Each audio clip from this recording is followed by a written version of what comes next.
ও তো সকাল সকাল বেরিয়ে হচ্ছে বাইক নিয়ে। আজকে হচ্ছে ফ্রাইডে, বাইকের একটা ছোটখাটো রিভিউ দিব। তো অনেকে আমার বাইক সম্পর্কে অনেক কিছু আর্টস করে, আসলে সবার রিপ্লাই দেওয়া পসিবল হয় না। তো আজকে হচ্ছে বাইকের টুকটাক রিভিউ দিব, যদি আমার তো বড় রিভিউ না। তো শুরু করা যাক। তো বাইকের শুরুতে আমি যদি বলি, তাহলে আমি ফার্স্টে স্টক হ্যান্ডেলবারটা চেঞ্জ করে ফেলছি। এটা হচ্ছে জিক্সার মনোটনের হ্যান্ডেলবার। অ্যান্ড এছাড়া হচ্ছে গ্রিপগুলো চেঞ্জ করা, এগুলো হচ্ছে আরসিবি গ্রিপ। এটা অরিজিনাল নাকি ফেক আমি জানি না।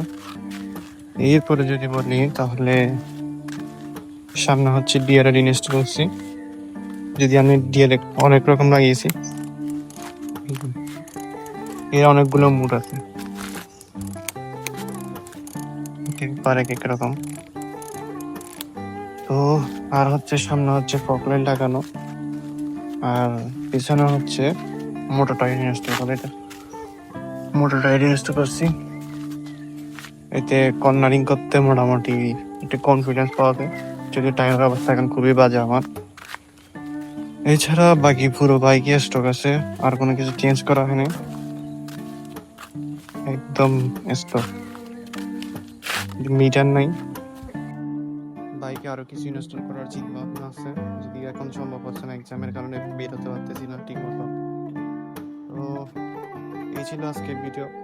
তো সবাই ভালো থাকবেন।